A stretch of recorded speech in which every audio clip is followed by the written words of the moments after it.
Hey, good evening, everybody. Welcome back to another installment of Railroad Empires, How We're Building Them. Tonight is episode number 9, Roadways and Sidewalks. And just so that y'all have an idea of how much longer this is going to go for this season, we got one episode left.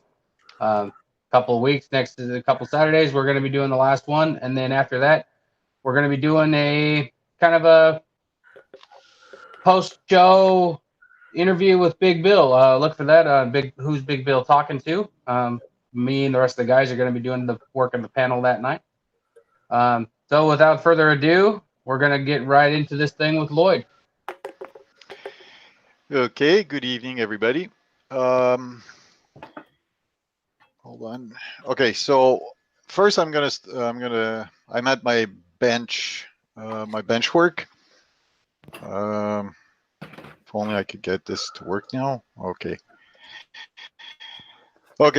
First thing first, I'm going to talk about sidewalks because I only found one way of doing it, and that's using downtown deco sidewalks. They're 3/16 in thickness, and they're already. I don't know if you can see it much, but they're already scribed. Let's say for the partitions of the sidewalks, but not enough to my liking. So what I use is a tool for a dentist tool, one of those cleaners, I guess. And yep. What did you say? Peel picks? Dental pick. Dental picks. Sorry.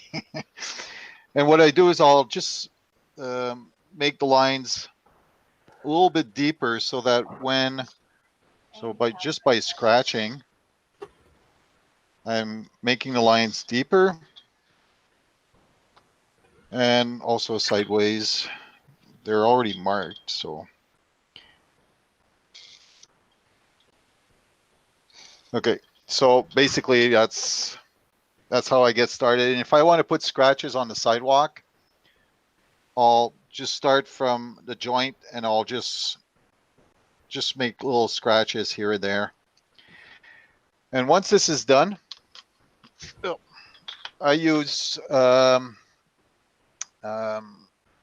what they call AK tearing concrete. It's acrylic paint, and inside of it you've got like sand, so it's a little bit of sandy texture. And what I'll do is I'll paint every section of the sidewalk, And just to give you an idea what it looks like, I don't know if you'll be able to see it, but it's a paste, not a paste. It's acrylic paint, thick acrylic paint with, like I said, a little bit of sand in it. And just to give you an idea of what it looks like once done.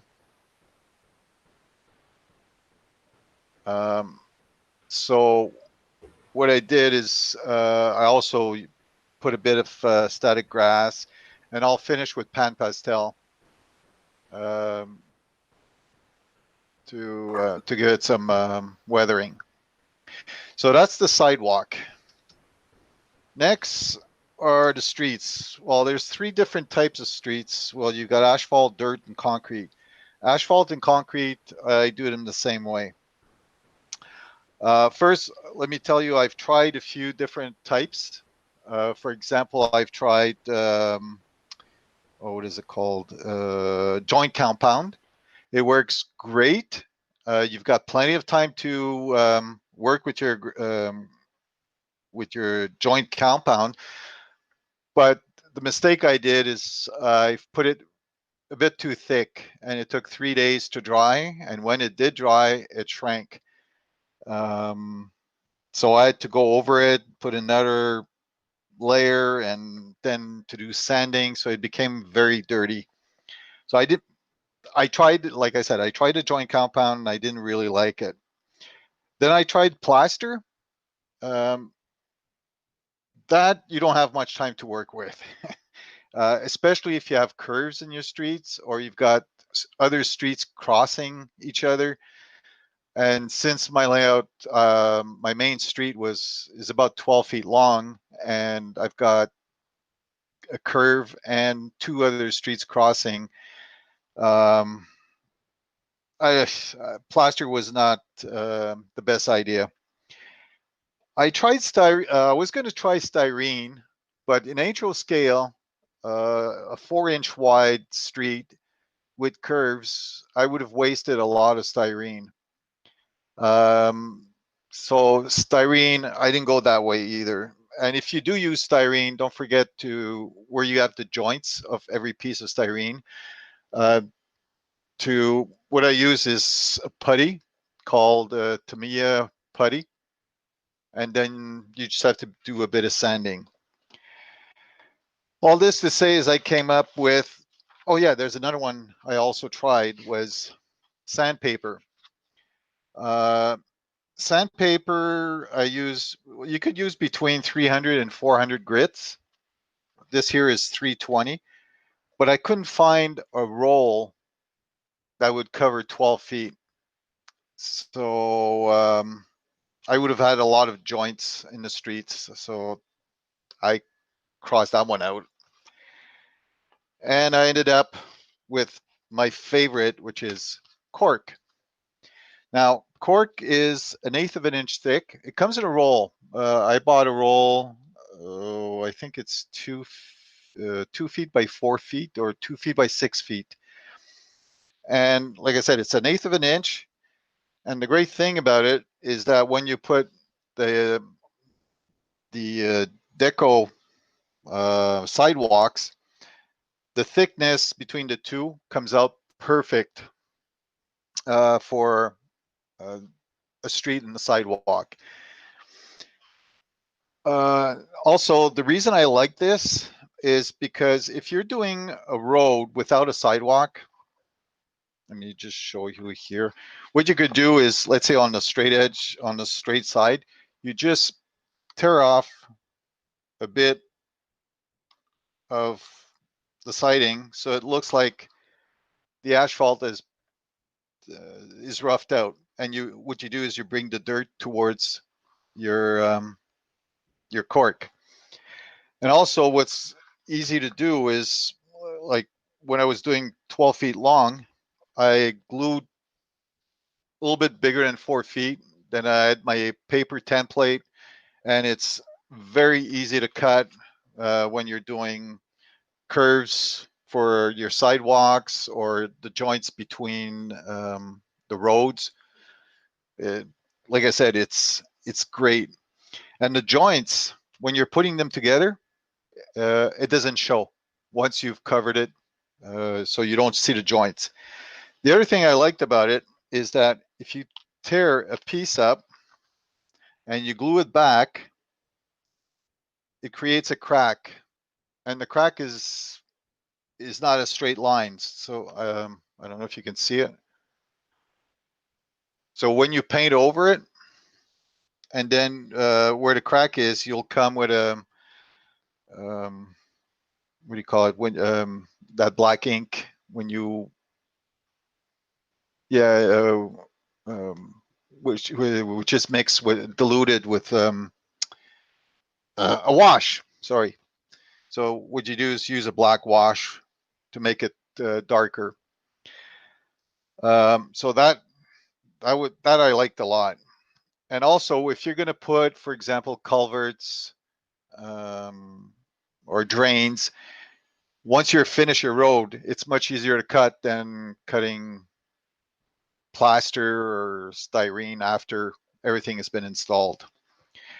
Now, once this is glued, I use carpenter glue to glue this to my board. And once this is done, here I come again with asphalt. It's the same composition as the other one. It's black acrylic paint with, like I said, a little bit of sand in it. And once it's dry, I'll use pan pastel, the gray color. And what I do is most of the road is I paint. I use pan pastel on most of the road, but on this, especially in the middle, because on the side it's still dark, and the middle will be dark. And what I was going to do is let me just flip over my view, and I'll just go over there and explain to you a bit.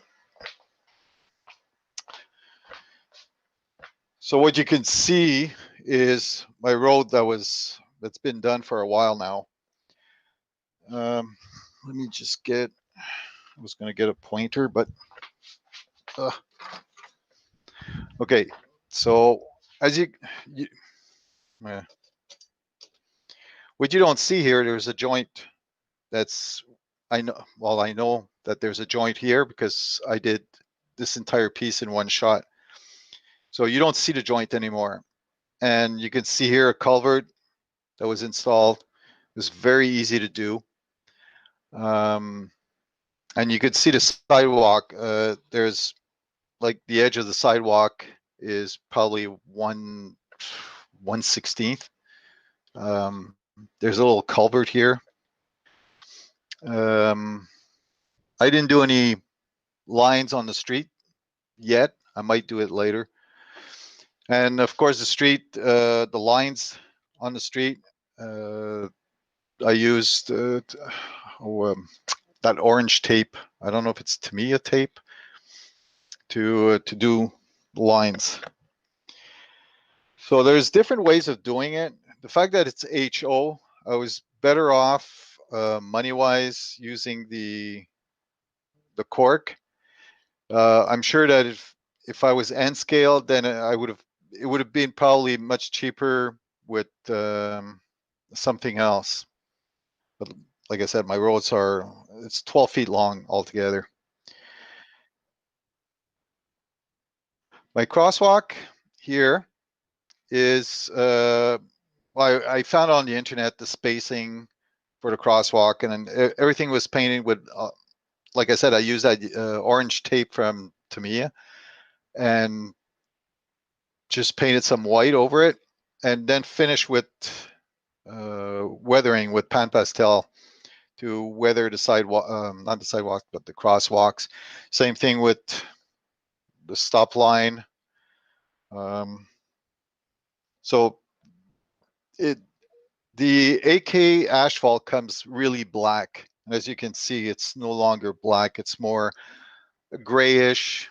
And where the tire marks, well, they're not that pronounced, but there's tire marks that are a little bit darker.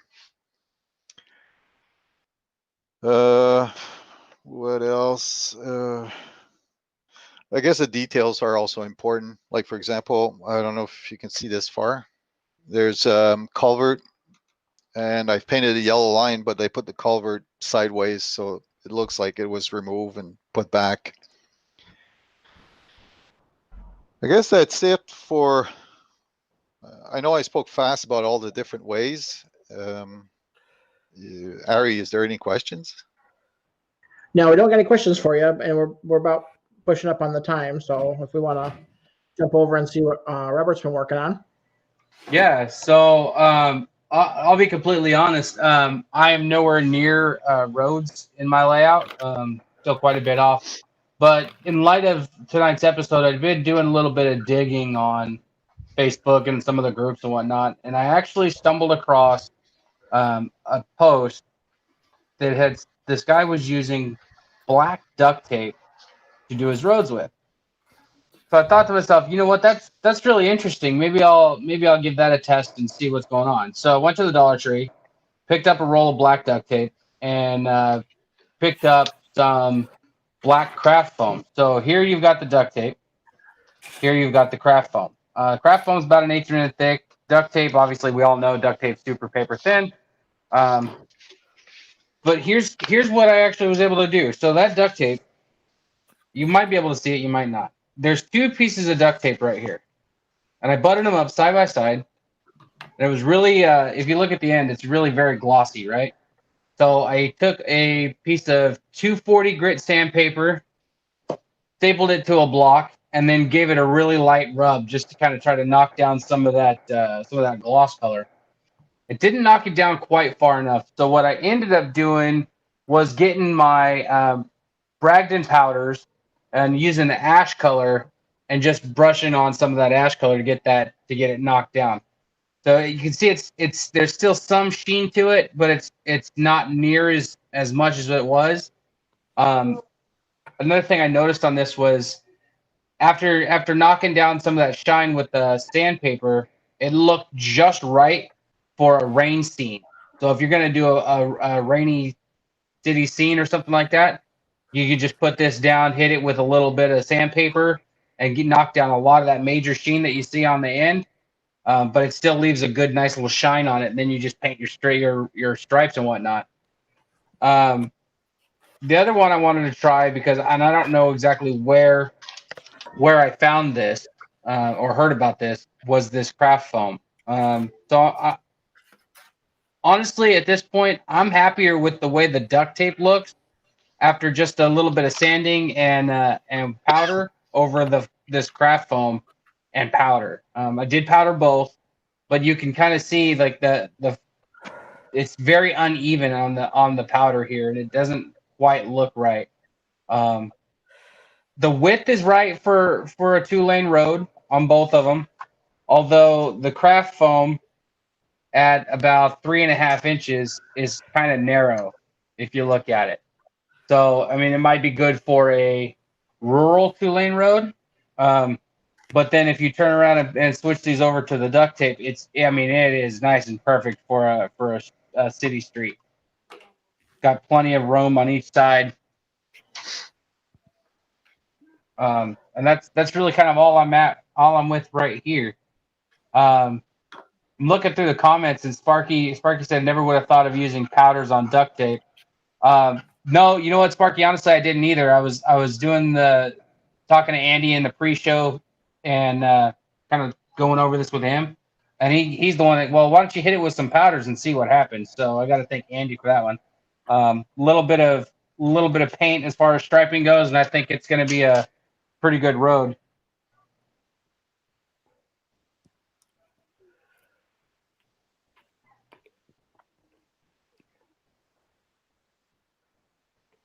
Let's see. Oh. Yes. Go ahead. How would the tape look on curved roads? So I don't know.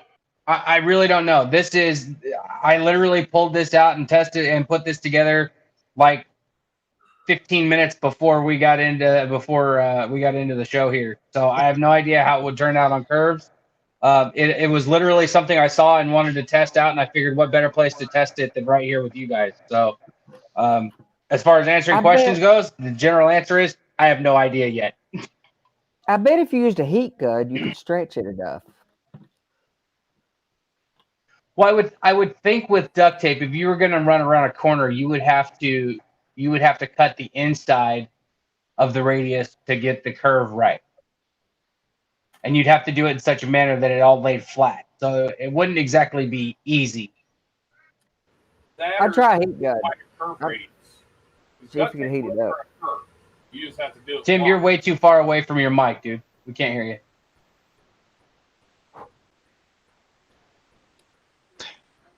In the meantime, Robert, do you have the tape beside you? Got the tape right there. So you see, Okay. it's a super shiny. Really glossy, yeah. So check Yeah. this out. I'm gonna lay a piece down Ow. for you right here and just show you what Okay. happens. That's all What right, I Lloyd. would You say- started this. Is duct tape will turn a curve. You just have to do it really wide. I was gonna say, can you try putting two pieces back to back just to see how the joint? So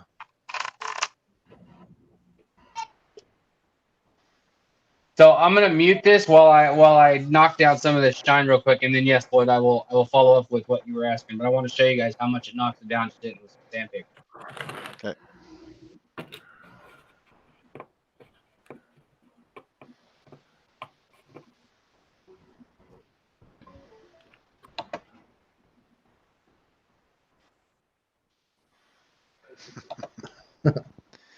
Yeah, definitely. All I mean, the I just didn't possible want to burn everybody's eardrums out doing this. That's all. But it just shows that there's so many ways you could do streets, and it depends on what kind of street you're doing. Yeah, there's a bunch of techniques for each major way, and I think they all kind of have advantages and disadvantages, difficulty and trouble. Like the duct tape would be spectacularly easy if that would work. I've seen a lot of people use, Rob did it, and I've seen some other people using this neoprene. Robert was talking, he has some of that there too, and he's been playing with it too, this neoprene craft foam. I've seen a lot of people get pretty doggone good results with it. I've been using it to template, and I may use some for concrete when it's away from the viewer's eye. To me, it doesn't have the right texture right up close, but at any distance at all, that's pretty easy too. So I'm all for an easy technique when it works. So there, we've knocked a good bit of that shine off of there now. See, so it looks, so at this point, without any powders on it, just hitting it with the sandpaper, you could really easily go with a rain stain, a rain soaked stain, and get a good effect on it.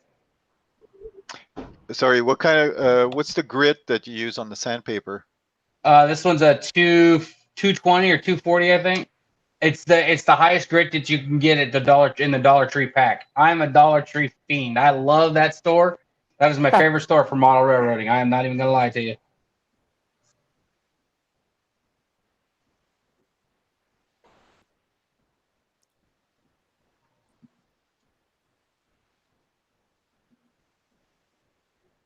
Okay, so now put the other piece of tape. You're looking for a curve, or are you looking for like a corner? No, just a joint to see what extra you would have to do to make that joint disappear. Okay. I'd imagine it'd be a lot like when you lay carpet. You overlap them, you cut it, and then you remove the middle section. And it lines up perfectly. So what I found is if you can get a straight line, if you can get that straight line right off the bat, then it'll butt right up to it. But if you don't have a straight line, it's going to be much more difficult to do. What Ari's talking about is like a lap cut. So when you're doing carpet, you let both pieces overlap, a foot or something under and over each other, and then you cut straight through them both, pull that little scrap out from under, throw the scrap off the top, and they both lay right down flat onto carpet tape in that case. Right. But remember, you're using duct tape. Yeah, but I think you can cut both of them and then pull the piece out from under if you could. Or If use you've got paper.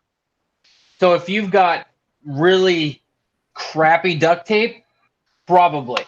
But if you've got like Gorilla Glue duct tape or some real good duct tape, the chances are you're not going to be able to pull it up, and whatever you do pull up on it is going to peel and break away too easily. If it stick to wax paper, stick wax paper down between them and then cut it. So Lloyd, here's the answer to this. So obviously this cut here is really rough, and I didn't get a straight line on it. But if you look right here where I've got a nice flat cut, the seam is practically invisible. And if you hit that with a little bit of sanding and a little bit of powder, it's just going to disappear. Okay, but what would you use to, let's say, if you were to fix a mistake or something like that, because it's not that thick? Would you use like a putty or? Don't make mistakes. Oh, okay. In this hobby, come on. Listen. If I give an answer to that question, I am guessing at the most. I have no clue. Like I said earlier, I have not even played with this past what you see right here on this piece of foam insulation. So I have no idea.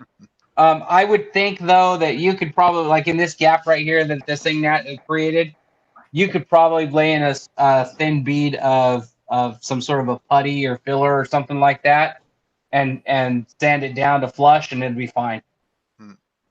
Well, no more thicker than it is. You could probably just paint it. Yeah, I mean it's paper thin, so it's not like we're dealing with foam that you've got a serious thickness to deal with. Paint it, make it look like it's a patched pothole, or put a piece of tape over top of it, make it look like it's patched. Cut it out in a jagged shape, make it look like they patched it. So I say you want it to look. Flaws can often be an advantage. What I've looked for in a medium was something that I could get the flaws to that I could accentuate the flaws in. I'm sorry, my number 1 and number 2 fan walked in and said you just use the gap like that and just maybe throw a little paint in the bottom of it, make it look like a natural break in the asphalt on an old road.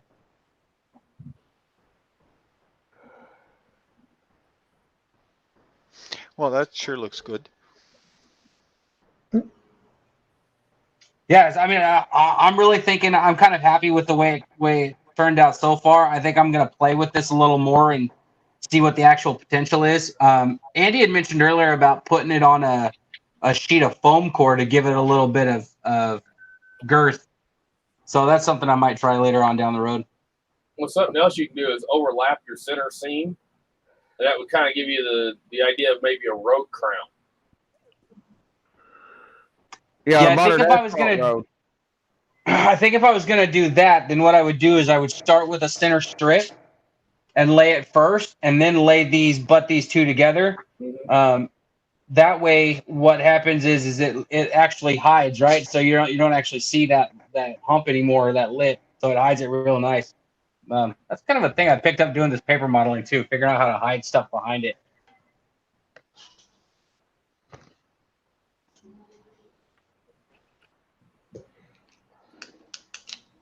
So I think that's all. Ari, have you seen any other questions that I didn't see? No, I think we're good. All right, buddy.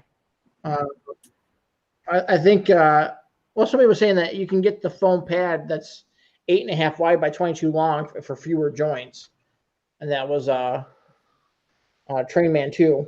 Yeah, that'd be pretty cool. I'm a miser when it comes to shopping for supplies, though. So I'm constantly going to the Dollar Tree, and you can only get I think this is a 22-inch long sheet originally. So yeah, you could probably do it that way. I just cut this one down just because I had a piece of scrap left over. That's fine.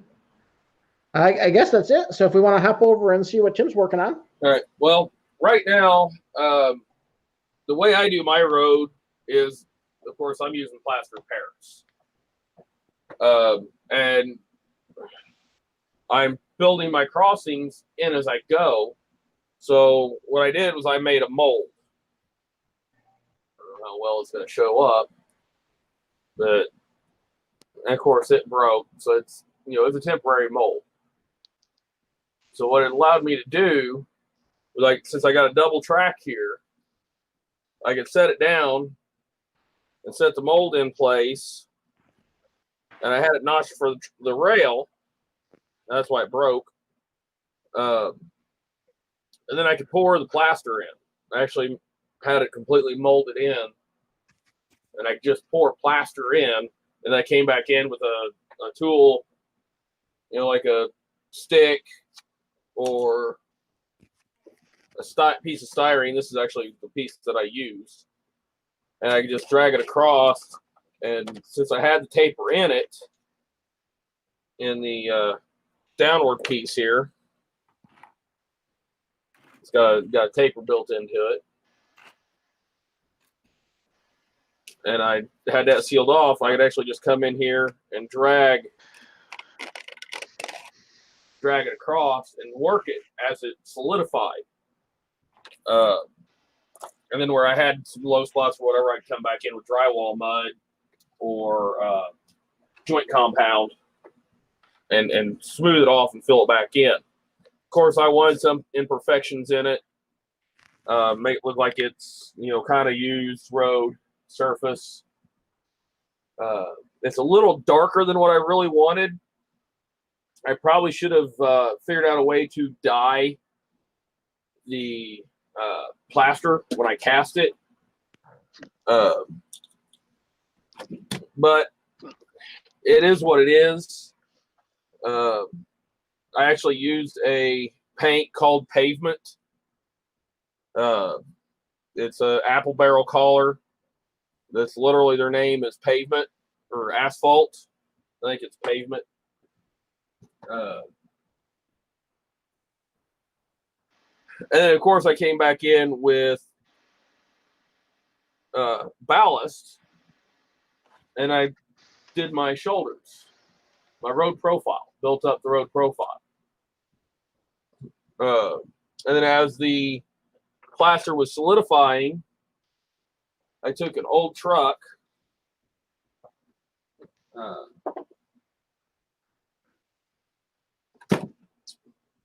I just ran it through to start with. Ran it through on both sides, kind of giving me the impression that I wanted in it as it was setting up. Then I came back in with a hobby knife, number 11 blade, and I would scrape under the head of the rail and give it just a little bit of a twist to carve out a groove, better groove for the flangeway. Wow, we zoomed in my camera.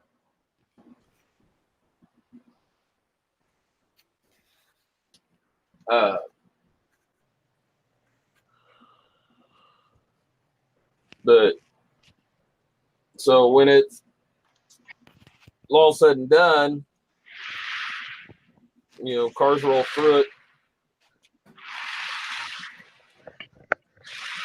fairly smooth. The downside is I really had to come back in and clean the rails.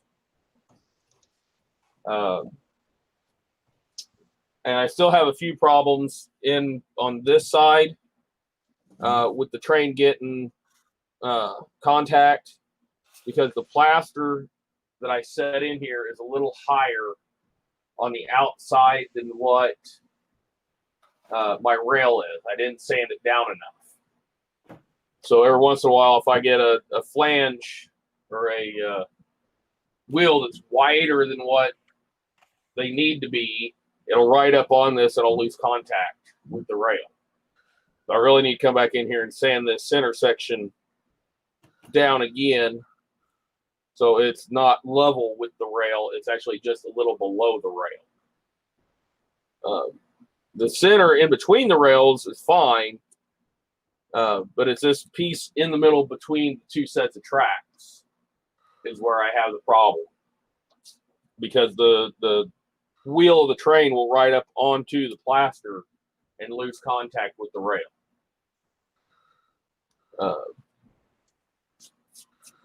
But then the rest of it, I use the paving tape, because my road actually goes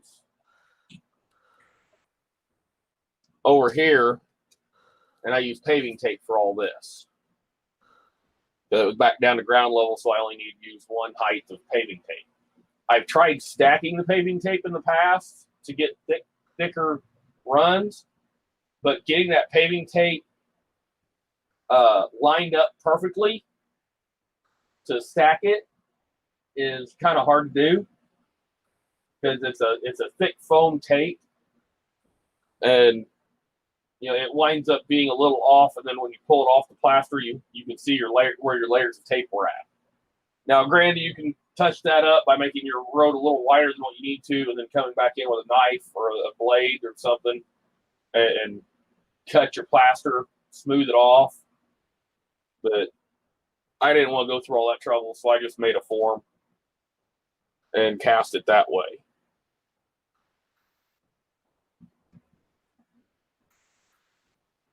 Sidewalks will probably do the same thing. I'll probably make forms for them, and then I'll come back in and I'll cut the sidewalk joints when I do sidewalks.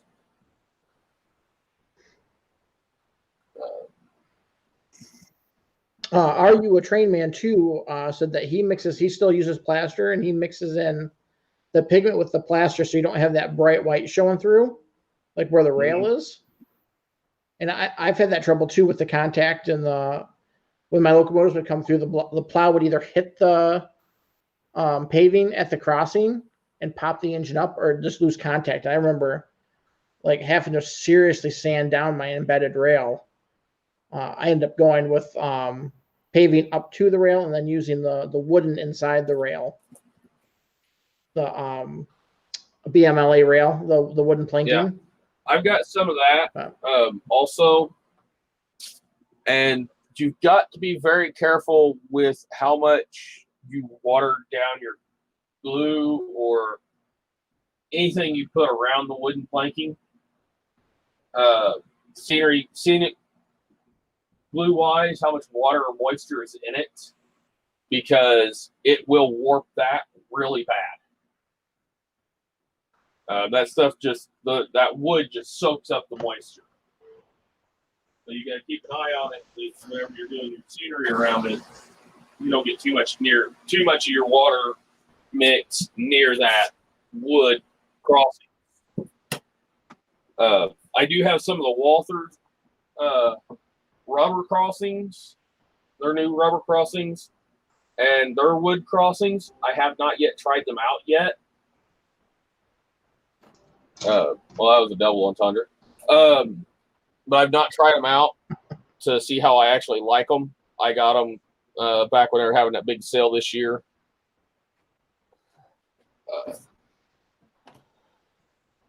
But yeah, I just use the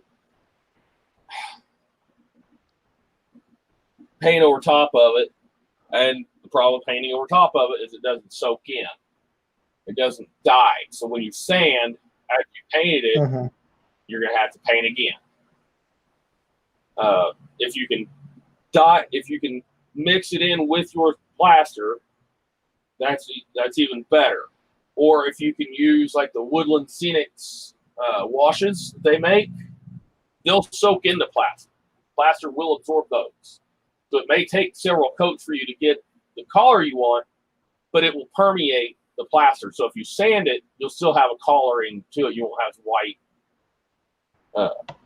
white plaster come back up. So Randall Ellison asked if you were going to motorize that crossing. It's got a servo on it, and it's got LEDs in it. It's that one is scratch built. It does actuate. I don't know if I can actuate it here or not without tearing up my servo. But it's got a servo, and it's got LED lights in it. You can actually see, because I've not finished it off. Come on. You can see my wiring where it runs down through this tube and back down through the layout. and I've got some of the actual Woodland Scenics Crossing cantilevers, but they don't have any of the gates with them. They're just the cantilever part of it. But a lot of them in my area, the gate itself is part of the cantilever assembly. A lot of the ones I find online, the cantilever assembly is a separate set from the gate and arms. Now we do have some of those in our area where the gate arms are on a separate bar than the cantilever, but most of them in my area they're all one. So I scratch built one, and it took a while. That is out of styrene. I tried to make it out of brass. I've got to make the opposite side. I've started one, but I've not, felt like getting back around to it because it takes a lot of work.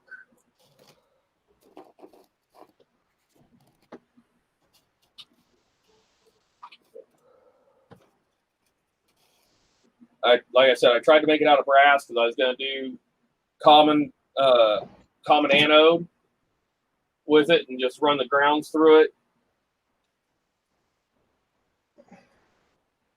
And use the put power to the cantilever. But brass just did not look right. The solder joints they were too big. You could definitely see it, even though I was using a fine tip soldering iron and a fine tip solder. They looked too big, and if I sanded them off, they became too weak. Now, if I had a resistance soldering gun or solder station, it might have been different. Plus, by the time I get it heated up enough to actually get the solder to take on parts of it, solder on the other part of it was breaking loose. I tried the solder paste, and it worked okay on some aspects. But like I said, if I had a resistance station, it'd been a lot better.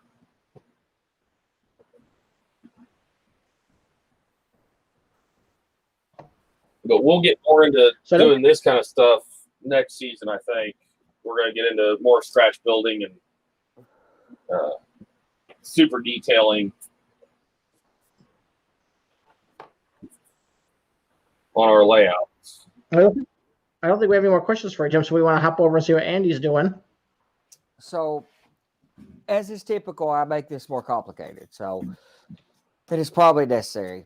I've tried a bunch of different things, and I'm going to talk and show you two of the two techniques that I use today. But I started out playing with, I've used plaster years ago, but Kim Patterson talked about this stuff a few years ago, ready mix concrete patch. I've got it on several roads. I've took it out too in a few places. For background roads, especially background asphalt roads, that's as easy as you could ask for. It does the job. I just don't like it up in the foreground. That's often the problem I have. It's the same problem I've had with the neoprene stuff. Is I like it in the background, not in the foreground. I'm going to on the city streets on the very top deck that's up at 80 inches that you can't see so well. I'm going to use neoprene for the streets up there because there's no point in the weight, no complexity of the techniques I'm actually going to show you tonight. So I use various techniques for how far away they are and whether I'm representing a regional concrete or asphalt. For concrete, I use Durham's water putty. I've got a big jug over here. You can buy a big jug for $7 or $8. These little small ones for whatever, that's $2.50. It's as good as you could ask for concrete roads, and you'll end up with a road that looks something like that. Probably not enough light on it. I'll show you some pictures in a minute. But I do temper it or dye it. Sorry, temper it. Tempera paint or whatever, dry powdered paint. I mean, this has got some weird brand on it, but it was like $1 or $2 or something. So that's as good. I stated this is the color that it comes. It's pretty bleached white. I've already stained this a fairly dark gray. It's what I use for for actual concrete roads, and I score the lines in it for the expansion gaps every 20 feet, I think, every 20 feet. And then down the center, I score a lot of scratches in it, but I use the back of an X-Acto blade for most of that. It gives you that little wide V cut. This has already been stained or dyed with some of that tempera paint. It's a pretty light gray. If you use tempera paint, keep in mind when you add water to it, we will in a second, it's going to be darker than what you see here. So try a few small batches, put some water in them, see what the color looks like till you get the color right. For asphalt roads, for me, those were particularly challenging. And this is the combination of things I've come up with. So I use unsanded grout because I already have white unsanded grout. Sanded grout is probably what you want, but I already have white unsanded grout. I want that to make up the largest context. In this, I've already mixed, I keep white unsanded grout mixed with dry polymer adhesive, the same stuff I use for my dry ballast technique. I keep those already mixed up together in a Tupperware container because I use them with ballast. And this is mortar. It's tiling mortar, so it has more of that latex and additive to it, so it remains more flexible. But those are the two ingredients that I mix together and add quite a bit of tempera paint to get something that looks like this. And we're going to do both of those. I do much like what Tim does as well. I build forms. You can see a couple of those here. This is a road that I'm actively working on. This is going to be a concrete road. We'll start on it in just a second. And I don't have an asphalt road that I need to make right now, so I made up a little patch to show you how the technique works or what have you. This may be the best place to show you how I actually install it too. So I've done this dry and wet it after the fact. That actually works surprisingly well. But I do wet it first, work with a wet patch, a wet batch of material. Also, this stuff doesn't spread as well, so it doesn't hurt to add a drop of soap. Or I use this, you guys have heard me talk about this before though, but I use this stuff for a surfactant to drop the weight of the water down, or you're dropping the surface tension. So a couple drops of dish detergent or whatever you want to use for a surfactant. This is that Triton 1000 laboratory surfactant. But anything will basically work. But you need something that'll allow the water to get into the stuff, because it doesn't want to break the surface tension and get in.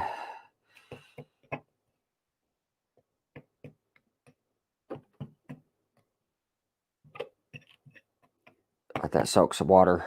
The stuff takes a minute too. If you're doing tile, if you were doing tile, for example, I think I would mix for a minute, then let it set for a minute, let water soak into it. So while that does its business, I'll mix this up.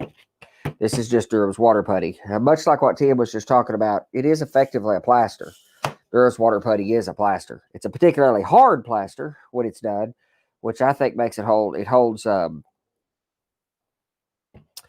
scratches and the score lines that you put in it really well. With plaster, it tends to, when I start scoring it and stuff, I tend to either break some of the surface off or something. I tend to have a little bit of problem with it. But with Durham's, you don't have that problem. I've done this a couple different ways with Durham's too. I have put it on top of foam core and left that foam core as a base, especially for city streets where it was going to stay effectively level or close enough to level. That's what I've done. I have made it a little bit thicker and put cheesecloth, put a piece of wax paper on my foam core, and then cheesecloth, basically making up a rebar system or what have you. And then you can peel the entire surface off and you can break it, bend it and break it and stuff. That has a nice crack effect. The problem that I tend to get with that is that the cracks are fairly small for HO scale even. They're not as proud as I would like them to be, I guess. So Durham's water putty will not give you a lot of working time, where the grout will give you a long, long time working. It'll go down wet and take a while before it'll dry up. And I make a form with a couple different things. So with wood, for the most part wood. Sometimes I've used styrene when I wanted to leave it for a curb.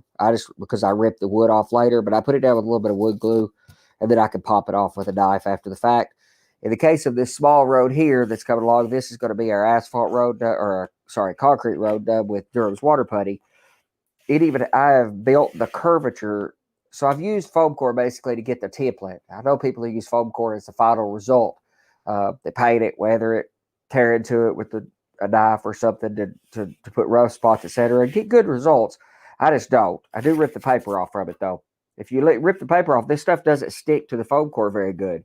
If you wanted to stick to the foam core, you can put a little bit of wood glue or white glue or something down on this before you put your Durhams down. It'll stick a little better once the Durham sets up. It is a solid material. In this case, I want to rip this. So in this case, I'm using 1/8 inch square stock. This is for the mortar roads using the grout.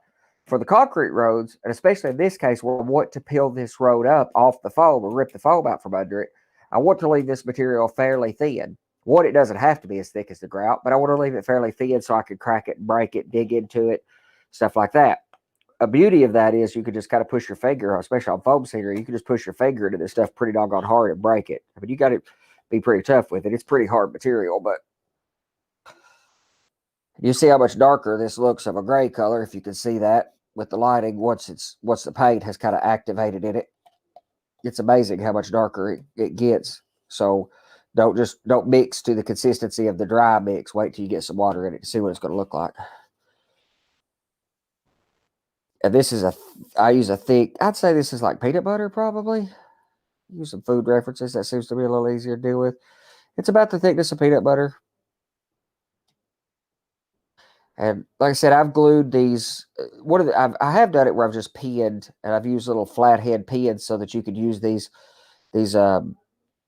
form of this thing to screet along with a blade. Use a putty knife. That's fine. One of the best things I found for is I cut a piece of styrene that's about the right size, and then just screet this material into the form.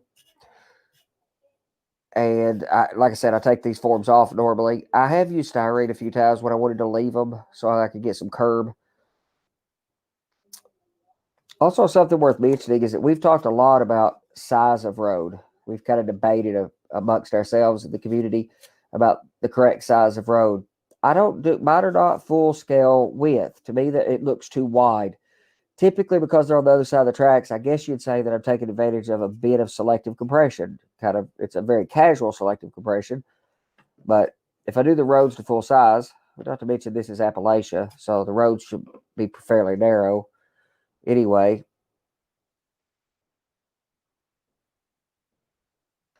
And then I sand this material too.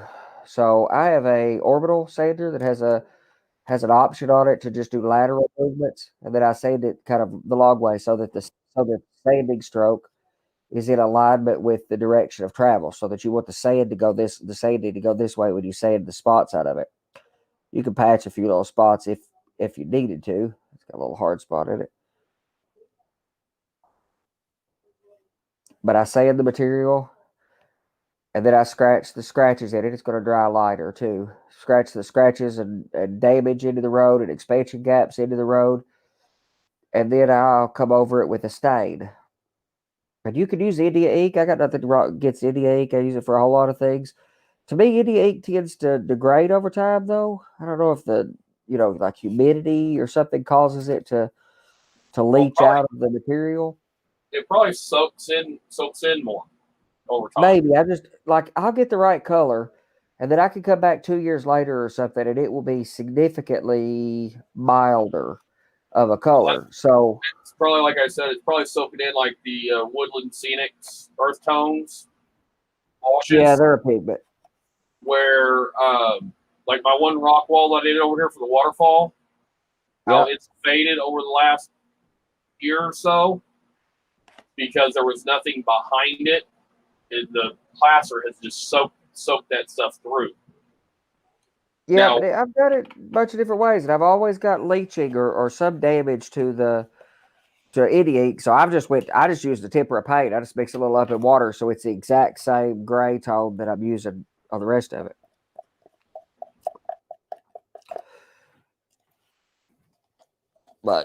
And you got to work a little. You don't have to work too fast. It doesn't set up in 2 or 3 minutes, but you got about 15 minutes working with. So I make batches of, which I'm normally working with fairly small road sections. But this road has to go over a little hill.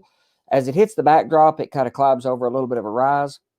So I've kept some of that curvature in the material. So when I glued the little wood sticks to it, the 16th square stock to it, I set it on a block of styrofoam, put some weight on this side to force that little bit of curvature in it.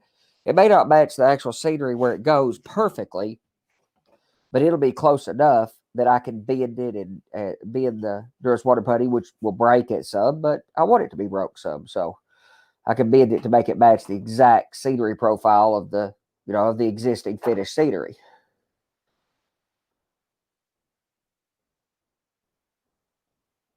But I don't work with too much of it at a time. I haven't had any trouble seaming it either. I just run the seam out. The seam basically disappears, at least in my experience, it's disappeared. So I haven't had much of a problem doing it in small batches.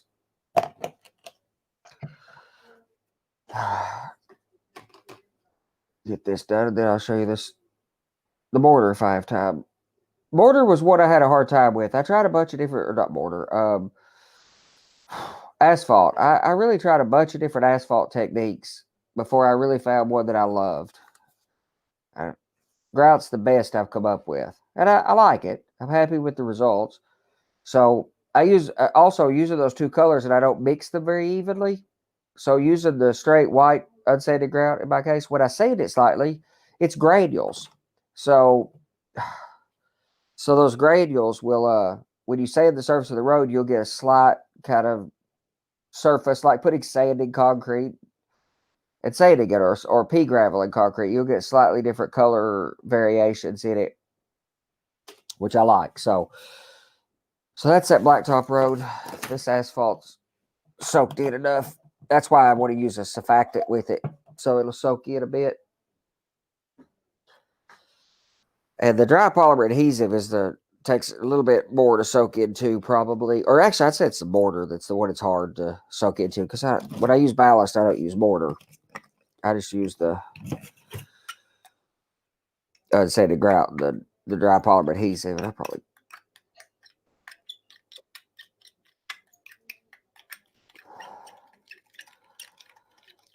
So that dry polymer adhesive stuff is a bit of like a thickening agent, maybe.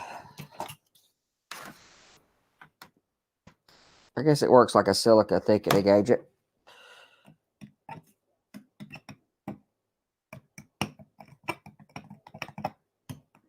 But this will go in just like the other stuff will. It'll spread it and screed it across with a trowel or a blade or whatever. I just like a piece of styrene. I can bend it and flex a piece of styrene better than I can something else. I've had the best luck with that, but you'll just do that in these forms the same way. I just like what Tim was saying, I do the same thing. I build up to grade crossings the same way. I have not tried to do asphalt across a grade crossing, but this technique for using the grout and stuff, which I've modified that technique some, but that technique I got from a guy who was a modular guy. I think I got it off Facebook or something, who was a modular railroader. So he was carrying his modules around with him, and had an over track, had a large, like a container yard or something. He had done it with grout, and it was holding up for him weaving a module. So it should hold up. That's just going to be too thin. I should mix some more stuff in. Anyway, you get the idea. So you scrape it together. Try working with some grout. See if that works for asphalt, if it's not too thin. And the Durham stuff is like an old technique. I used Plaster a long time ago, but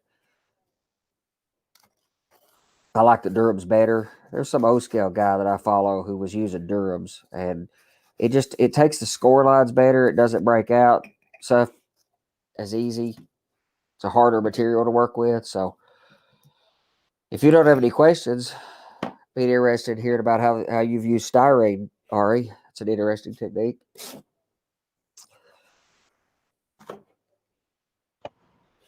Sure, absolutely. Just to refresh. There we go. So I used, I think it's 0.30 and I used it to build the sidewalks in the main roadway. And my main roadway is styrene, the sidewalks around, and then I spray it with Badger Model Paint Concrete Gray. And then I go and put my here's two different ones. This is like a street you would see in like a community or out in the neighborhoods where you would have smaller, narrower sidewalks. So these are 4 to 5 foot sidewalks with 10-foot lanes. Let's see. There we go. Is that better?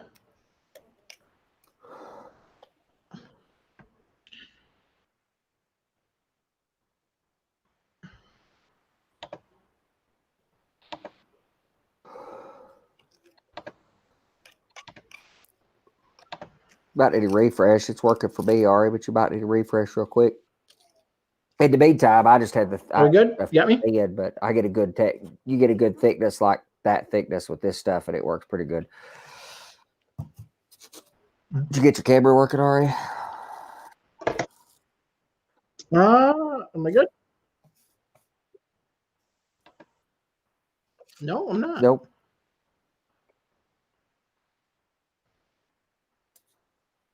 Okay. But if you get the thickness right, like I too thin a minute ago, it'll smear. This stuff will go in just as easy as the Duro's water putty, maybe even easier to install. And it'll make a fairly smooth surface with screening. Again, I say it did as well. So, All right, now we're good. So, anyways, these are the two different. This would be something that you would see like downtown, where you have your wider sidewalks. So these are like 8-foot sidewalks.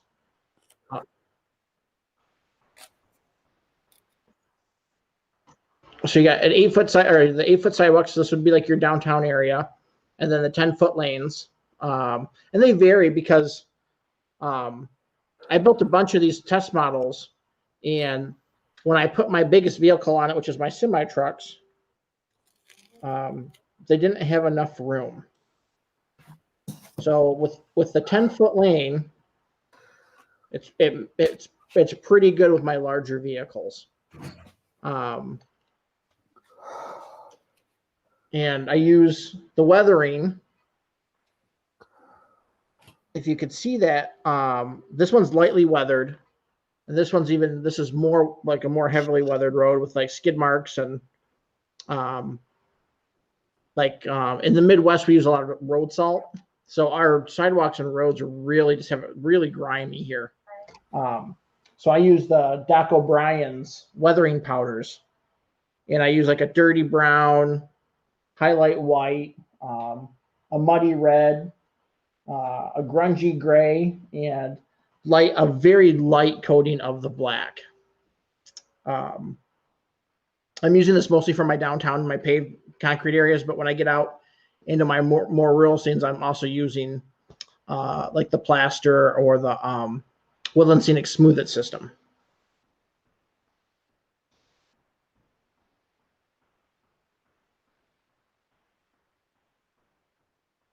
Yeah, I've liked it. I've tore up a bunch of roads, like like Andy always says and everyone else says, it's trial and error, just whatever you like. And Miles turned me on to the styrene, and I asked him how he did his, and he's like, "Oh, I just use a pencil, so my sidewalk joints are all drawn in with a pencil."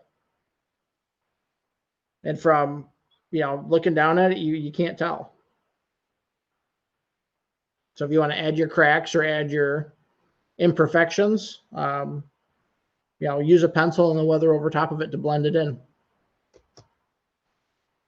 I also think that roads are probably one of the most subjective to scale of the things that we model. It's very different to build a road at HO scale or N scale versus say O scale or G scale. The texture scales really oddly.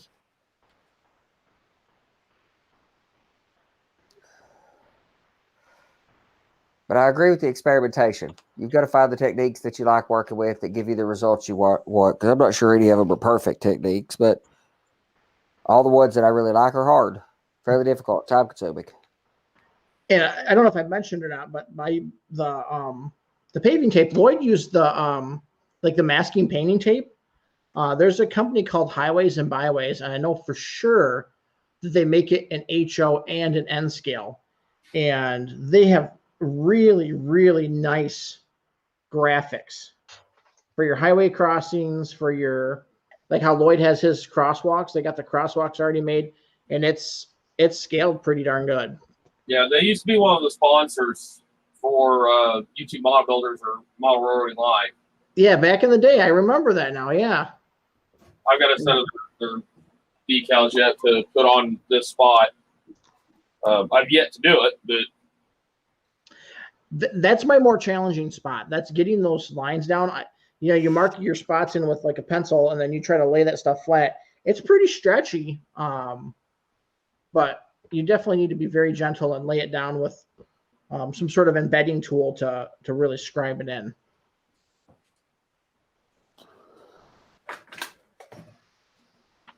Well, that's all I got. If we want to get back to what Andy's doing. That's it. Yeah. That's it. I just want to show you guys border in a little sample or asphalt in that small sample. Say and did the same as you do the other. Play with some of the techniques. Find out the things that you like working with. Can't go wrong. I've tried it with vinyl spackle. That works pretty good. Mike Confalone uses that, and he gets spectacular results. Can't argue with that, with his results. So I think you get results with a lot of techniques. Just try the ones you've got. If nobody else has anything else, no more questions. We'll invite you guys to ask questions. If you are watching this show after the fact, ask questions in the comments. We go back and check it prior to the next show. We've got another show coming up in 2 weeks. We'll talk about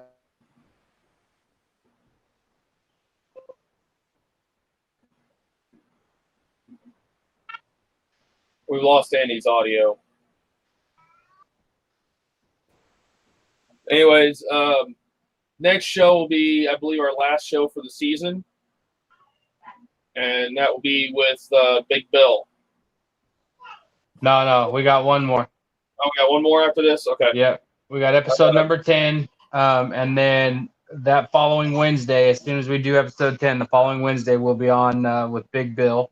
And who's Big Bill talking to, where we're going to go over kind of, what we learned, what we liked, what we didn't like about this season, and hopefully give y'all a backstage peek on how the show's produced, essentially.